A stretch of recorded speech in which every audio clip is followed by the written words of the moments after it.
Apa itu bunuh diri? Bunuh diri merupakan tindakan yang dilakukan secara sengaja untuk menyakiti diri sendiri dengan tujuan untuk mengakhiri hidupnya. Kemudian, mengapa seseorang melakukan bunuh diri? Hal ini disebabkan karena faktor predisposisi dan faktor presipitasi atau faktor pencetus.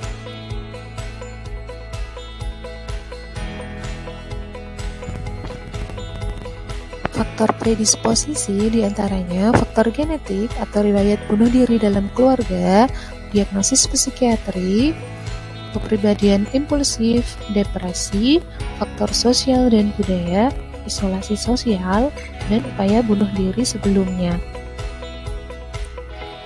Faktor yang mencetuskan terjadinya bunuh diri diantaranya stres yang berlebihan, masalah interpersonal, dipermalukan di depan umum atau korban bullying, kehilangan pekerjaan, dan ancaman pengangguran.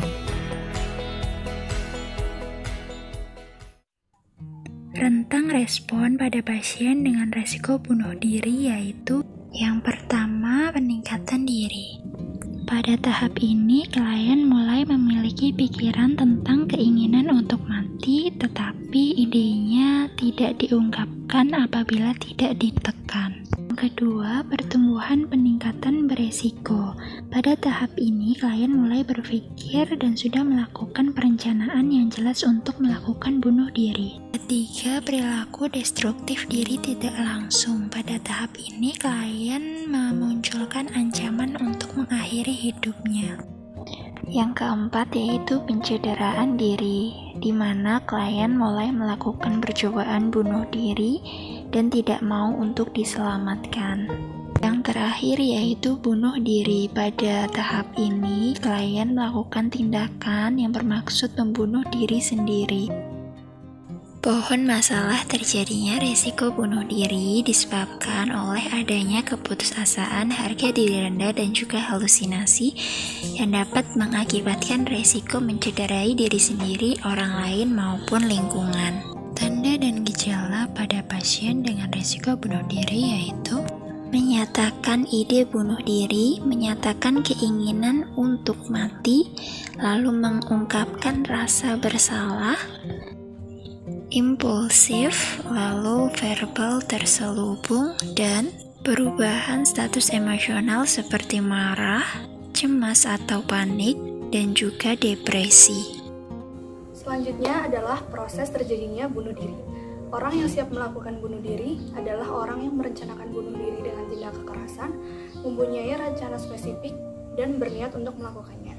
Stuart menyebutkan bahwa perilaku bunuh diri biasanya dibagi menjadi 3 kategori. Yang pertama adalah ancaman bunuh diri, yaitu terjadinya peningkatan tanda verbal maupun non-verbal bahwa orang tersebut merencanakan untuk bunuh diri. Yang kedua adalah upaya bunuh diri, yaitu semua tindakan yang mengarah kepada diri yang dilakukan oleh individu tersebut dan mengarah pada kematian jika tidak dicegah. Terakhir adalah bunuh diri. Bunuh diri sendiri disebabkan karena depresi yang sangat berat, di mana orang tersebut tidak dapat menyelesaikan masalahnya sehingga menjatuhkan harga dirinya. Selamat pagi Pak Suryadi, benar kan dengan Pak Suryadi? Ya benar. Perkenalkan, saya perawat Ellen. Saya yang berjaga di sini nanti sampai dari jam 7 sampai jam 2 siang, seperti itu ya. Nah, sebelumnya Bapak lebih suka dipanggil apa Pak namanya, Pak Suryadi atau yang lain? Adi aja. Oke, Bapak Adi ya. Nah, kita kan mau ngobrol-ngobrol nih Pak. Untuk menggali perasaan Bapak, apa nih Pak yang Bapak rasakan sekarang? Ya udah, berarti memang sebaiknya kita berbincang-bincang, ngobrol-ngobrol untuk menggali perasaan itu. Apakah Bapak mau Pak? Oke, mau di mana Pak? Sini aja. Di sini aja ya. Di sini sampai berapa lama Pak? Selesainya aja sih. Selesainya aja ya, 10 sampai 15 menit lah ya Pak ya. Oke. Nah, sekarang saya mau nanya lagi nih Pak. Dari semalam atau tadi pagi gimana nih perasaan Bapak? Masih nggak tahu. Pusing. Nah, apakah Bapak punya masalah sebelumnya yang buat Bapak pusing? Banyak. Banyak. Nah, sekarang apakah Bapak merasa bahwa Bapak mempunyai masalah yang paling besar, paling menderita seperti itu? Saya tinggal istri. Oh, ditinggal istrinya. Nah, apakah Bapak merasa tidak dihargai dan tidak berdaya seperti itu, Pak? Justru saya kayak minta, saya nggak bisa ngelakuin, banyak minta, saya ditinggal, cerai saya sama istri saya. Apakah Bapak juga akibat kejadian itu jadi merasa bersalah, Pak? Merasa bersalah ya, Pak ya? Sedih. Marah. Iya, Pak. Apakah dari kejadian itu Bapak berpikir untuk menyakiti diri sendiri? Pernah berpikir seperti itu atau coba bunuh diri seperti itu, Pak? Pernah. Pernah. Waktu itu perasaan Bapak seperti apa, Pak, waktu mau bunuh diri? Kesel, marah, pusing. Ini kan Bapak, saya lihat masih sangat butuh pertolongan segera untuk menuntaskan rasa ingin bunuh dirinya ini ya, Pak ya, rasa bersalahnya dan lain sebagainya. Sehingga pertama yang akan saya lakukan itu, saya akan mengecek kamar Bapak sekitarnya, apakah ada benda-benda yang berbahaya yang dapat membahayakan diri Bapak gitu ya, Pak ya. Saya mau keliling kamar sebentar ya, Pak ya. Nah, ini saya menemukan obeng, Pak. Ini yang tadi Bapak sebut alat bengkel ya, Pak ya. Nah, ini nanti saya amankan ya, Pak ya. Nanti ini bisa membahayakan Bapak soalnya, ya kan? Jadi saya amankan dulu, nanti saya bawa ya. Dan Bapak tidak boleh pakai ini lagi ya, Pak ya. Disimpan ya sama perawat ya. Ini sekarang saya mau kasih tahu nih sama Bapak apa yang harus Bapak lakukan ketika rasa ingin bunuh diri itu muncul gitu, Pak. Jadi yang pertama, Bapak itu kalau ada perasaan ingin melukai diri, ingin bunuh diri, langsung panggil bantuan.